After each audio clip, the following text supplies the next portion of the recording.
Jann Mardenborough, welcome to the Maz Hakim Podcast. Thanks for having me.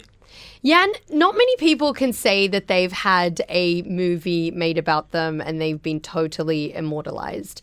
Gran Turismo, and I'm not just saying this, was the best movie I have seen this year, and it's your life story. What does that feel like?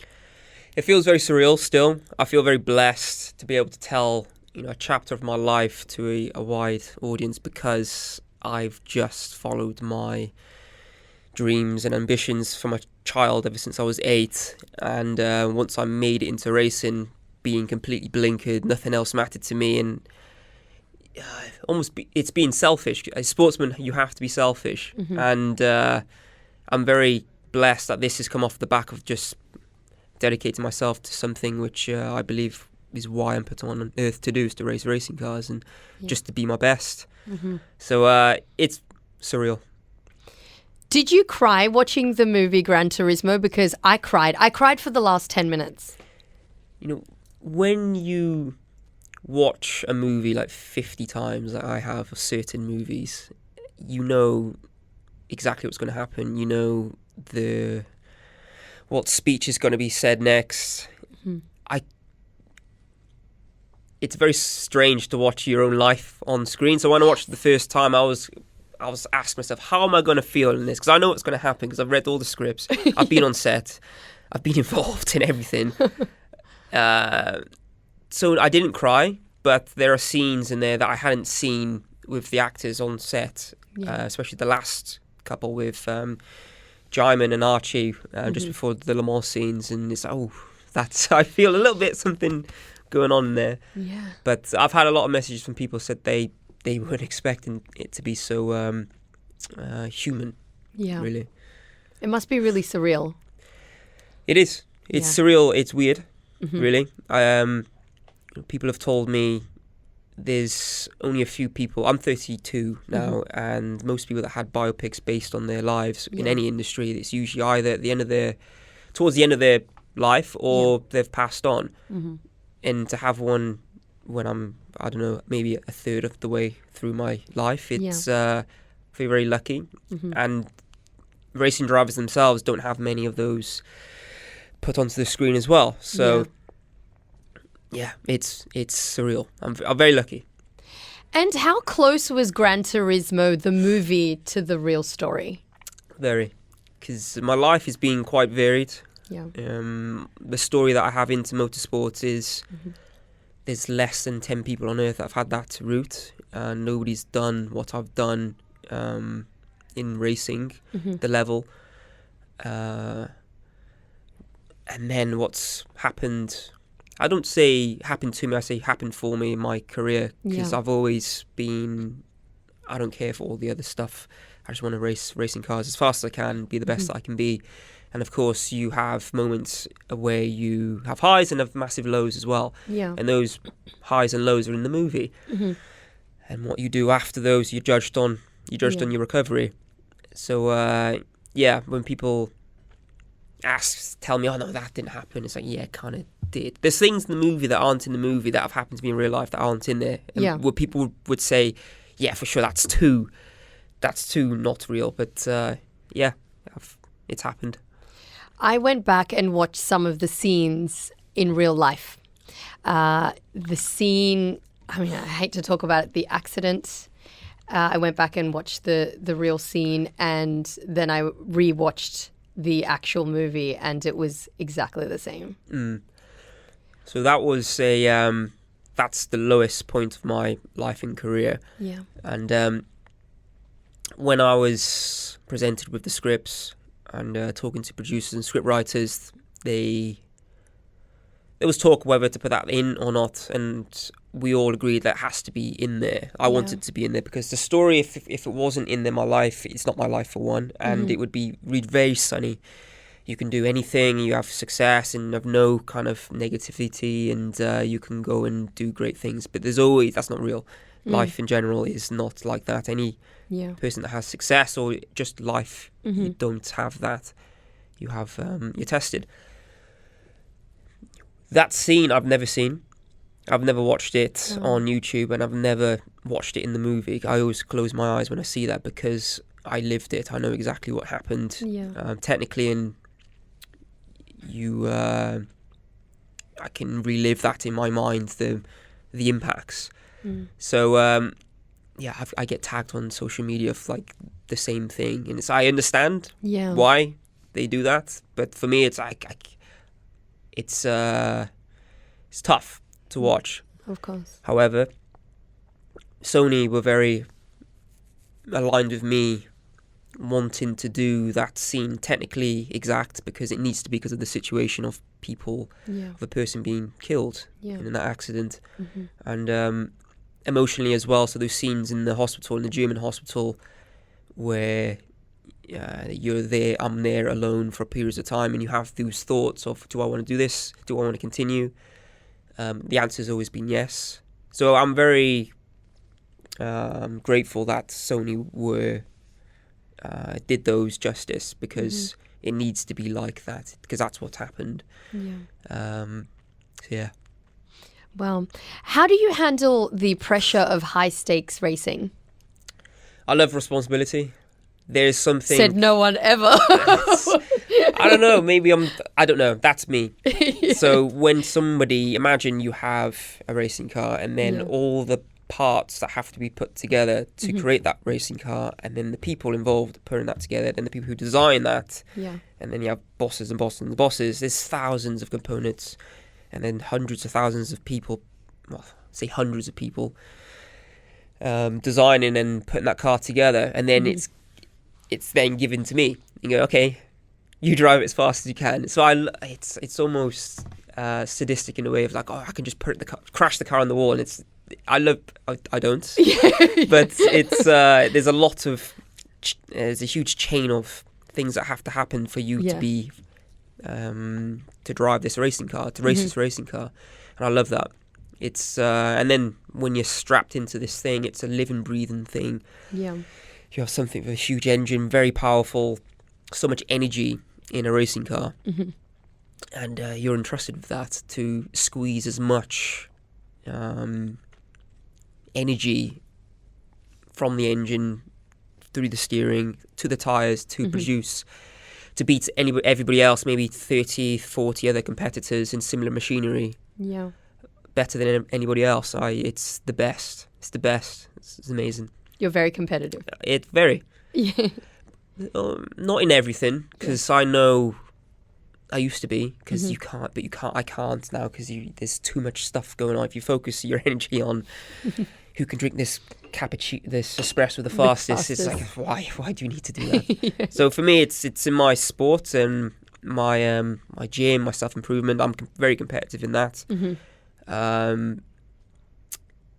It's my biggest rival is myself. I have other people as well I kind of use as benchmarks in wanting to improve. But it's motorsport. It's like, how do I get better? And then I'm my own biggest critic, but I'm very kind to myself now. But it's any sportsman has those thoughts. Is it true you were your own stunt double in Gran Turismo? Yes. Wow. So that was really cool to do, because when I initially got contacted by people that were saying, look, there's a chance a movie's going to be made about you, that wasn't spoken about. It was only in 2021, the stunt coordinator contacted the producers, and I think they were hesitant whether to ask me if I wanted to do that. When they asked me, I was like, yeah, great. That sounds amazing. I'd love to do that. It's never been done. So nobody's played themselves as a stunt double in a movie based on a biopic. Unless Tom Cruise then wants to do a biopic. But he'd be second now, because I've done it. But it was great. And it goes back to responsibility, because I'm a racing movie car fan, motorsport petrolhead person, whatever you want to call it. And a lot of racing movies that are a bit there. There's specific ones people like for specific reasons, and to have some reasonable amount of control on how those scenes look racing wise, was really, my ego was satisfied because okay, if it looks bad, it's on me. Yeah, of course. Yeah. If it looks great, of course, it's everybody else. There's such a huge team, the stunt drivers, but at least I have some control on how it looks. And so far, people have said it looks like they've said it feels like I'm there with you in the car, which is testament to the stunt people and director, and because that's how we wanted it to portray. Because it's violent. It's violent. Being in a racing car is not just sitting in your chair and just driving it. You feel everything. And it's very hot in there as well. Why is it so hot? There's no, in a production car, you have heat shielding and you're kind of insulated from the engine unless you drive an electric car. But normal combustion powered car, there's things moving in the engine, and you don't want those to translate to the sat in your seat, because it's not very nice to be sat in traffic and to have your fillings rattled out your face. But in a racing car, it doesn't matter because it's built to do one thing, to go as fast as possible.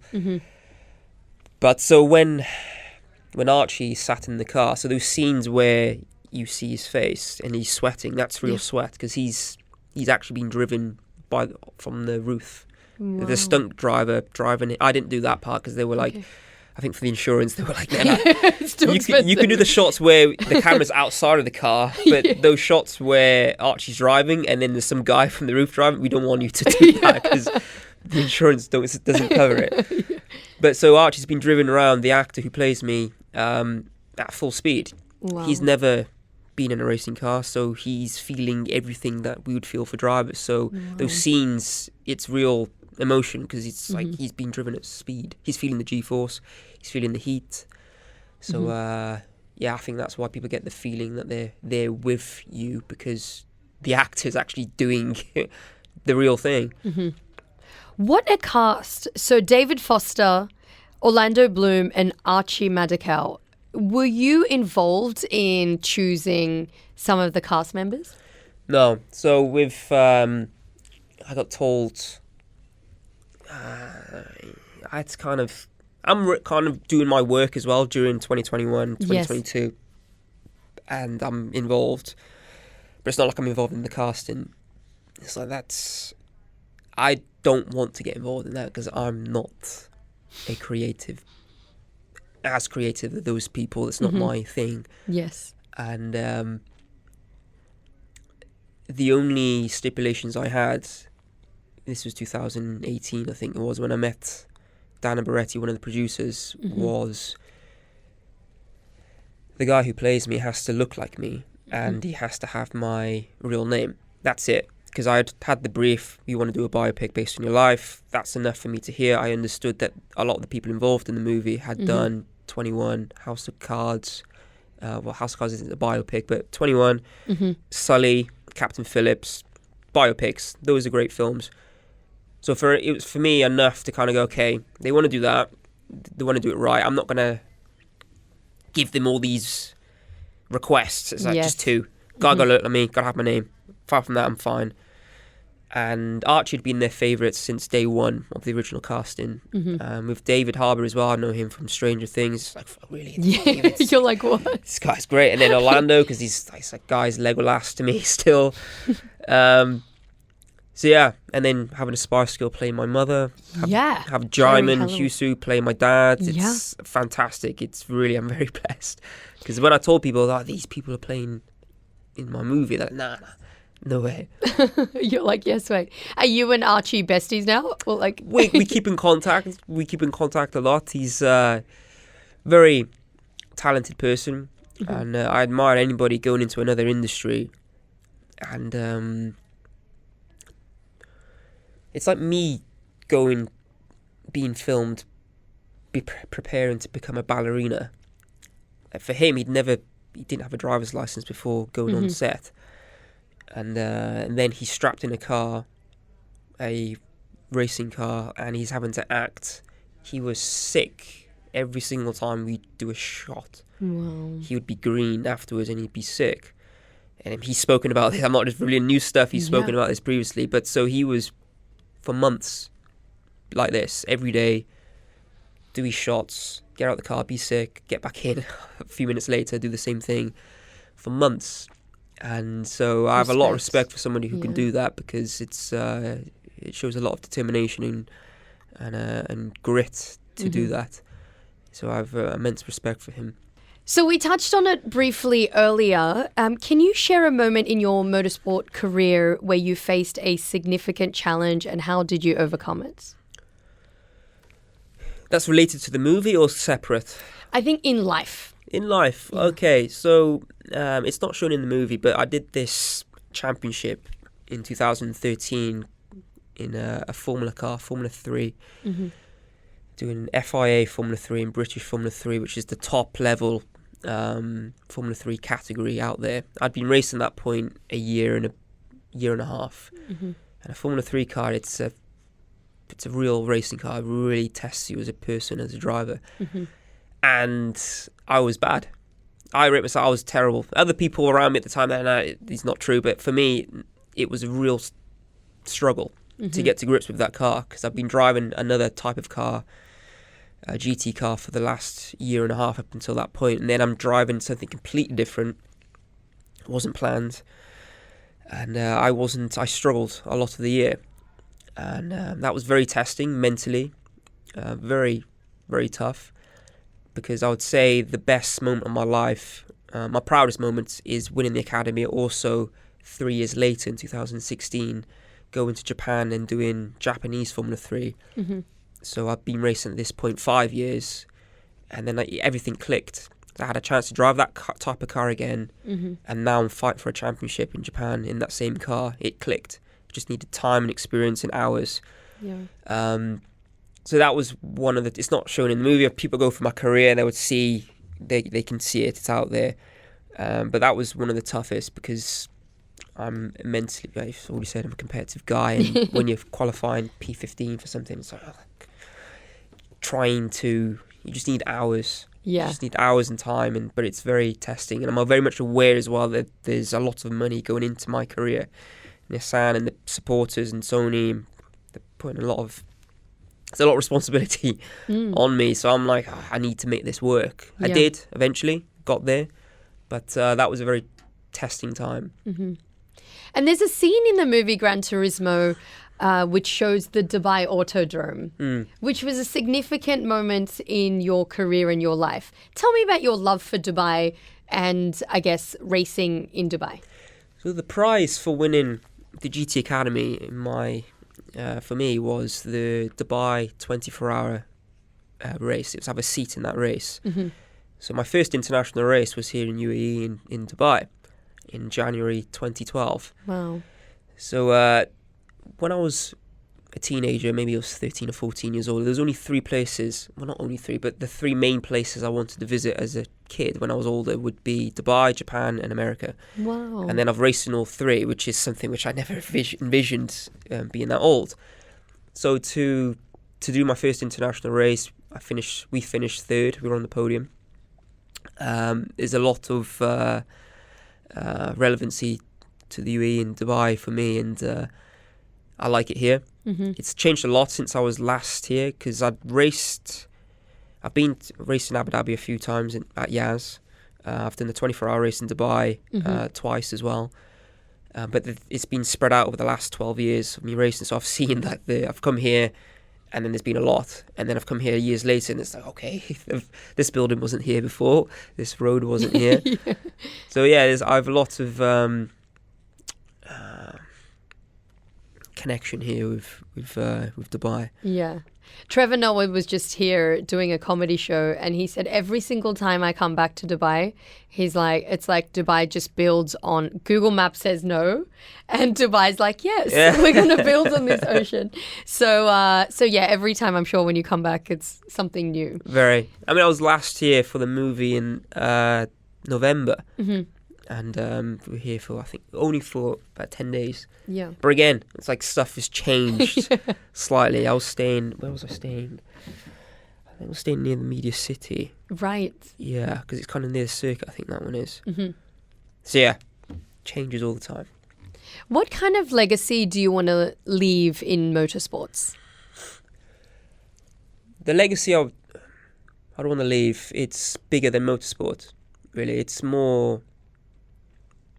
I think about my family name a lot. Mm-hmm. I think about my ancestors and what they went through to for me to be here today, and it's to best represent them. I think a lot about my granddad, because a lot of my family, I've got ties to England, but also ties to St. Kitts and Nevis in the Caribbean, and what they went through to provide a better life and standard of living to my father and his brothers and sisters. So I feel I need to represent them, my name in the best light, and in turn, of course, that will whatever I do. So what I've done in motorsport, there's more to do.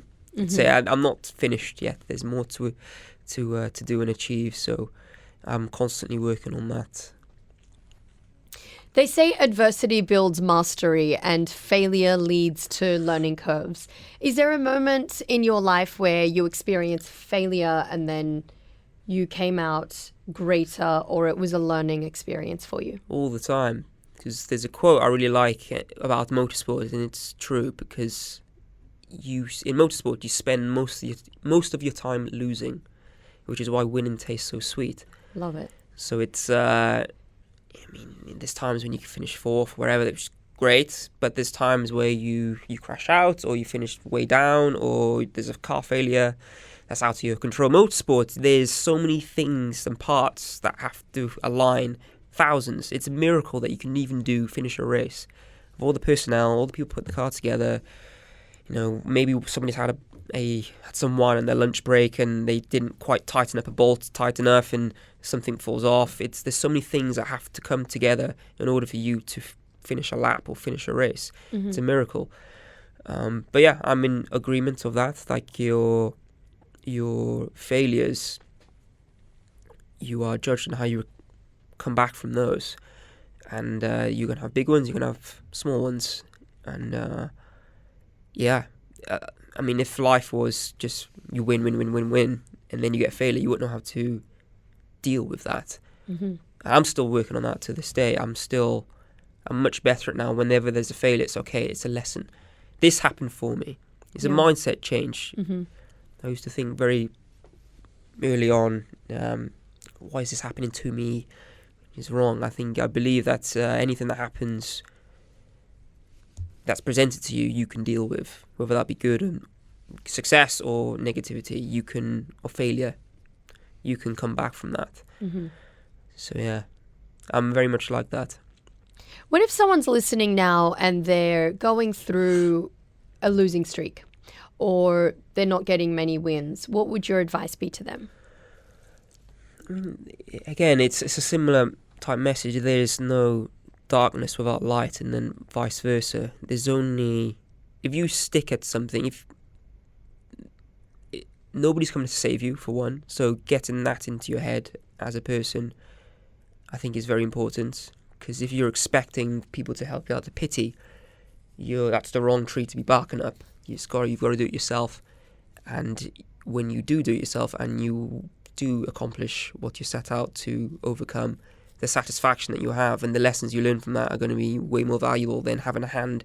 Sometimes you do need a hand, but the vast majority of the work has to be done by you.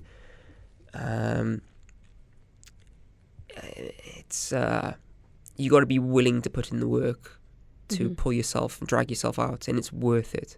Yeah. How important is it to have a coach? Because your coach really helped you throughout that journey emotionally as well. Because I guess you did the driving, but mentally and emotionally, he was probably a great support. How important is it to have a mentor? It's important to have a mentor, a really good mentor, somebody who is doing it for the right reasons. I've been very fortunate to have people around me that have done it for the right reasons. So bring it to the movie. Jack is based off a real person who was with me, was my engineer for 5 years, called Ricardo de Villa. He'd done everything. He'd done Formula One, designed F1 cars for Emerson Fittipaldi, legends, and just a through and through racer. Didn't care about any media, nothing. He just wanted to go racing. And he was a chain-smoking, coffee-drinking, indoor sunglass-wearing guy from Brazil, and he was a complete hero. But I say why he was my someone who I looked up to a lot. When I won the academy, there's a lot of noise around me. There's a lot of people blowing smoke up my behind, and there's I'm aware of it. I just want to go racing for one. Yeah. And I'm very much aware at that time as well that you don't believe in the hype. You shouldn't believe in the hype. And he was somebody who is like that. And there were people that would be smiling to my face, but would really want to give me responsibility. So they'd be engineering the car, or they'd be around me, and they'd make the joke, "Oh, you can't press start and reset now. This is real life." And I'd hate it. I'd hate it. I'm 19, but I know that. I don't need to be told that. It's always felt like they never allowed me to kind of, it's a UK saying, get above my station. Whereas this guy, he was an engineer, and the first session I had with him, he was like, okay, go out in this brand new, this freshly prepared GT4 car. Mm-hmm. He was like, no, you go out and do qualifying, do laps, and gave me so much time and a really significant role within the team that I was racing with at the time. Mm-hmm.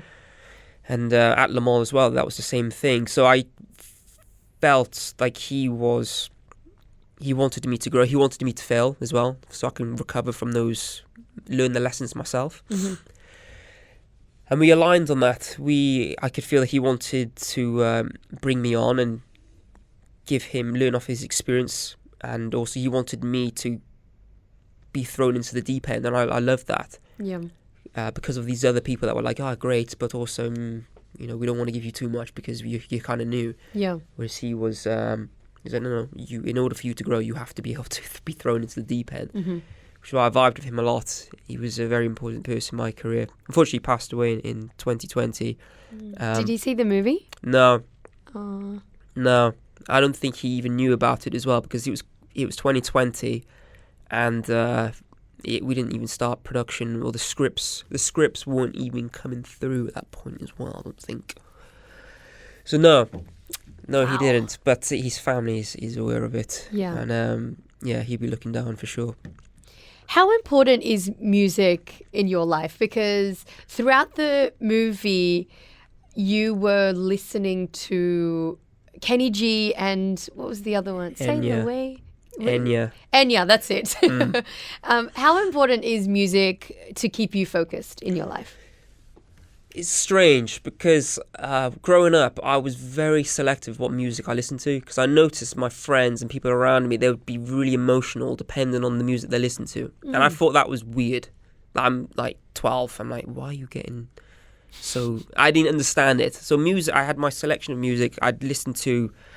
my dad liked to listen to jazz music, Kenny G specifically. Mm-hmm. Like Go West, Commodores, things my parents would listen to. So that would be around, but I'd never really go into it deeply, my own kind of music, of course, hip-hop and whatnot. And then with the racing, I knew what kind of relaxed me. Whenever I listen to Kenny G or that type of music, mm-hmm. I'm very new to motorsport, and sometimes you're kind of flustered. It's like, okay, I need to make sure, even just basic stuff, have I got all my particulars, my race helmet, my hands device, have I got my socks on? There's so much going on when you're new. Right. And this would calm me. It was almost meditative, really. So I kept that. I knew that one type of music would relax me and get me into a frame of mind that I don't have to think about all this other stuff going on.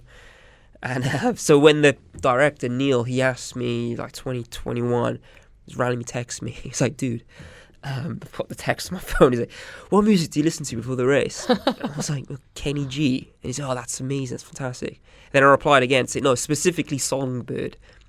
Specifically that song. That's the song that for sure I'll have on.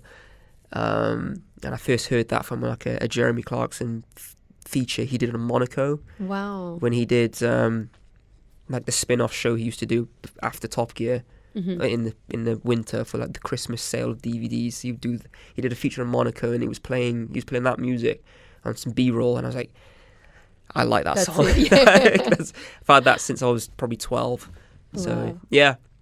I really actually resonated with that. I thought, because there's certain things that I listen to sometimes before I start the show, or, and I think it really, depending on what you listen to, it can really sort of keep you focused. So, and I love that they mentioned that at the end of the movie.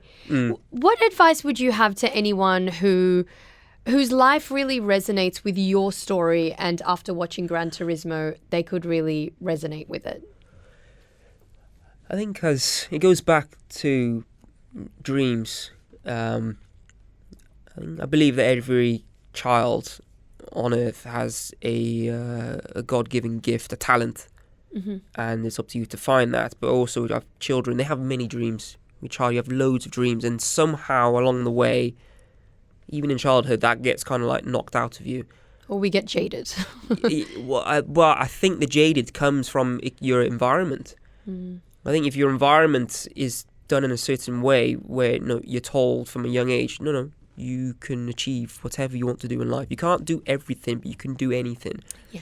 That isn't spoken about enough. And I was lucky that I'm very headstrong. I think from birth I was quite a headstrong person. So when I liked cars when I was 6, and then I understand what a job was, and my dad would always tell me and my younger brother, do something in life which is your purpose and that you're passionate about.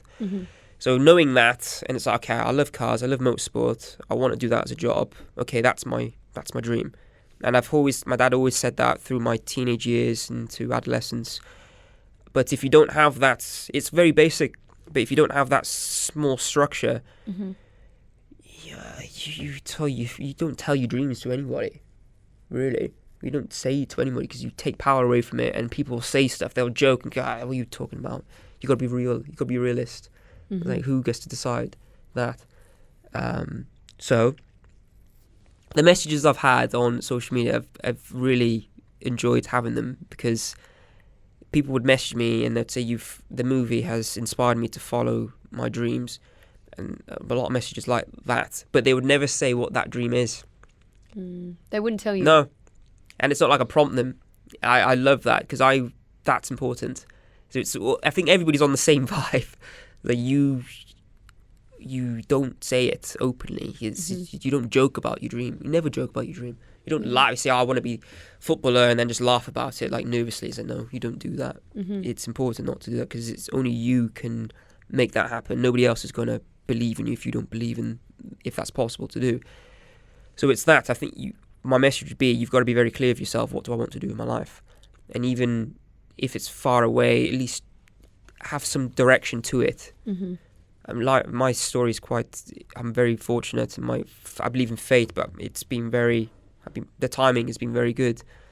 I mean, if you've gone down a path of doing something which you don't like, and then you've watched a movie, and I understand, of course, it's going to be quite difficult to kind of steer the ship in another direction, because you've already had you've not settled, but you've steered it down this way, and it's hard to steer it another. If you have family or whatever, or commitments, I understand, but only you can change that. So yeah, that would be, and I guess to parents as well. It's like, talk to your child. Yeah. Talk to them about dreams. And my question about that also is, in the movie we see that your dad in particular wasn't so supportive about it when you were young. So what changed, and also what advice would you have to parents to allow their children to pursue whatever dream it is they want to achieve? So yeah, my dad is quite strange, because when I was a kid, he would say, do something in life which brings you purpose and that you're passionate about, and I've had that all my life. But at the same time, when I'm speaking about real life, when I mentioned to him that I've entered this GT Academy program and the winner gets to be potentially a racing driver, he looked at me after watching Sky Sports News with my brother and kind of like said, righto, and then ignored me. So like, I've had all this. It's like, this is what I want to do, and then I've got an opportunity to do it, and you were like, yeah, right.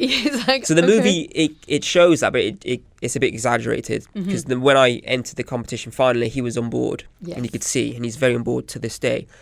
But that conversation needs to be had with children. I think it's important that has to be the case. I was lucky that. So to answer your question, yeah, as I got older, it was do that, follow your dreams, but also you have to get an education. I kind of did, really. I'm not an academic person.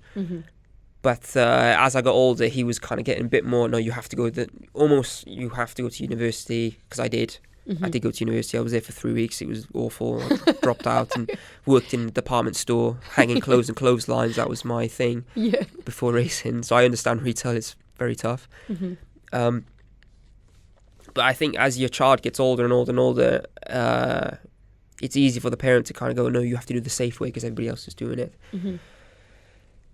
Your life, your exam results, your GCSEs, your A-levels, I don't know what you have in UAE, but it doesn't dictate your life. It doesn't dictate the where you go. Of course, if you want to do STEM, engineer, doctor, of course, it's very important you do that. But there's so many opportunities out there that you can have that isn't the normal traditional route, but you have to have trust in your child and to guide you. And let people follow their dreams. Yeah.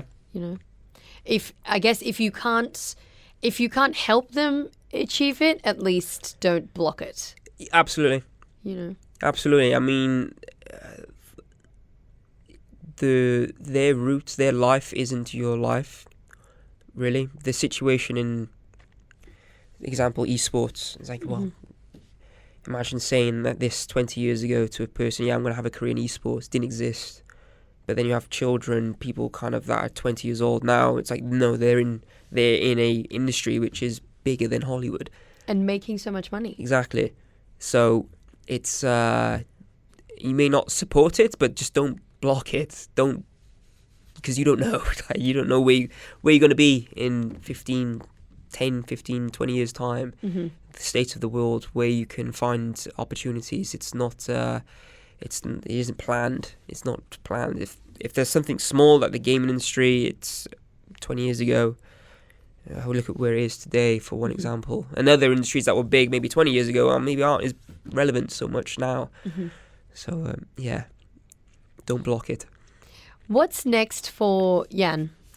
Now it's the end of Q4.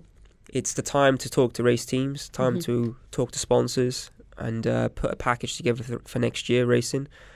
So I want to do some racing in Europe, in specifically LMP1 hypercar, also in American LMP1 in IMSA, the championship's called, and also Japan in Super GT. So getting people's faces, talking to people, sponsors, being attractive. The movie is the movie, that's done. It's how can me as a package be attractive to teams, because I've got more to do. I need to be on a top step at Le Mans. That's a target, because third position, which isn't really, is third, it's not number one. Yeah, racing. So competitive. Very, you're like that is okay. Very competitive. How different is driving a car in a simulator? How different is it to driving in real life? The way that you balance a car on the throttle, the brake, the steering inputs, and the tyre on the limit of adhesion, the simulator games now are very good. So you have a decent wheel and pedals. You can feel the car acts in the same way. And for me, that's all I had to jump into the real car, into a racing car, and drive the same way and be comfortable straight away. And that's improving every day. You have all these engineers who will put all these devices in road cars to capture all this information and then plug it into a computer, simplifying it, and exporting that into their simulators. So, of course, you don't feel the sensation of vibration and G-force. But to drive a car to its limit and know what you're doing, they're very good. It's all I had. I'm proof of that it can be done. That jump can be made. Yeah. I love driving. I've always loved driving, love cars, and it's not so different. Wow. And if someone's listening right now and they haven't watched Gran Turismo, the movie that is based on you. It's your biopic. Why should they watch it? I think to watch Gran Turismo, why should they watch it? Well, if you want to see a movie, that's a tough question because it's like I'm selling myself. I could answer it because it's inspiring. Well, for me to say that, it's difficult to say. But I guess if they wanted to see or have proof that you can achieve the far-fetched, what people say is far-fetched, then anything is entirely possible.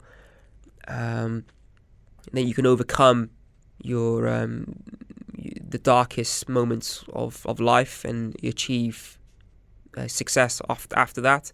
And to have proof visually watching that, yes, you should watch the movie. I think, Mike, when I answer the question, what do you expect people to gain from watching it? It'd be more you can achieve your dreams and you can take control of your life and the direction of your life. Yeah, it's up to you to be able to do that, and it's possible to do that. Whether that be in motorsport or cars or gaming or completely something unrelated, I don't know, becoming an artist, like you can do that. You have the ability to do that if that's your if that defines your if that's your purpose, what you're doing that, then you should follow that. I think it's important because it radiates when people do something which is their purpose. You have a conversation, it's like you feel it, and I think you have a positive effect. And then if you're happy and you're positive, that will affect other people in another positive way. So it's I think it's a win-win for everybody. Where can we follow you? Where can we follow your journey? I'm on social medias, mainly Instagram. I have a Twitter, I have an X account as well. What else am I on? Gran Turismo. Gran Turismo. You really don't milk that enough. If it was me, I'd be introducing myself to everybody like, hi, they made a movie about my life and I'm still alive. I do it less, really. I don't do it. It's yeah. Yeah, you're way too humble about it. I just race racing cars as fast as I can. That's all I do. And then this has come off the back of that. But yeah, Instagram mainly. Main on Instagram. Yes. Jann the Man. JANNTHAMAN. Because I like to spell that. I did it when I was very young, so English maybe wasn't my strong point back then. Well, I've never played Gran Turismo, but I've got a PlayStation here. And I know you're like the champion of the world or the universe, the galaxy, and there's a movie made about you. But shall we play some Gran Turismo? Let's do it. Let's do it. Yeah, it's been such a pleasure. Thank you. That was fun. Thank you. Yeah. Okay, different car? Okay. Let's choose this car. Okay. All right, let's go. Right. Okay, let's go. So what country is this? I think it's a made-up circuit somewhere in Japan. Okay. So you're, right side. I'm on the right. I'm behind you again. See, that's not fair. But as long as you follow that line... So which yellow? The yellow line? Yeah. It doesn't tell you when to brake, but if you follow it, you have the racing line.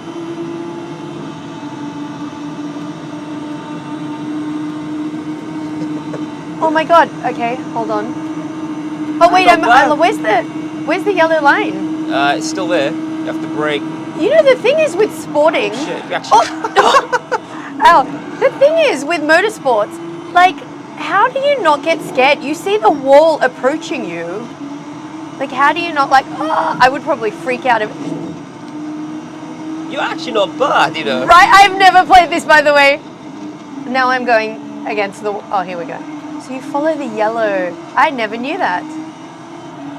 I mean, I saw it in the movie, but I thought that was just an imagination, like, in your head. It's to, like, help people that have never done it before. It's just the racing line.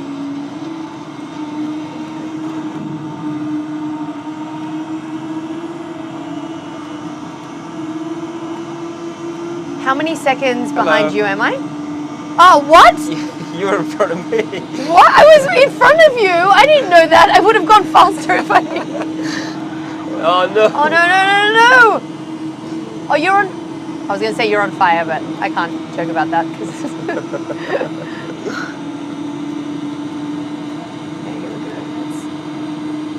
Okay. How much behind you am I now? How many seconds? Oh no! A few now. Oh no! I'm going backwards. Here we go. Hold on. Okay. Of course, I'm not taking this seriously. You're so... I'm staying quiet, concentrating my Right, tongue out. yeah. So competitive. Even with someone who's never played before. I'm actually scraping the wall. That is what's happening right now. Okay. You are literally nowhere to be seen. I'm not going to celebrate. Yeah. I'm not going to celebrate. My hands aren't going up in the air. Yeah. Oh no! Oh, I still haven't finished, by the way. Oh my god, I'm way behind you. I think if you had... If I hadn't hit the wall. No, you can have... You have the line, but you can have where it tells you to brake as well. Right, okay. But See, that would... wasn't there we set- go. that I'm wasn't like set 10, up. 15 seconds behind you. Well, that was fun. I thought I was better than expected, by the way. So, Right. thank you, Jann. Such an absolute pleasure. You're Really welcome. appreciate it. Thank you. Thank you so much for your time.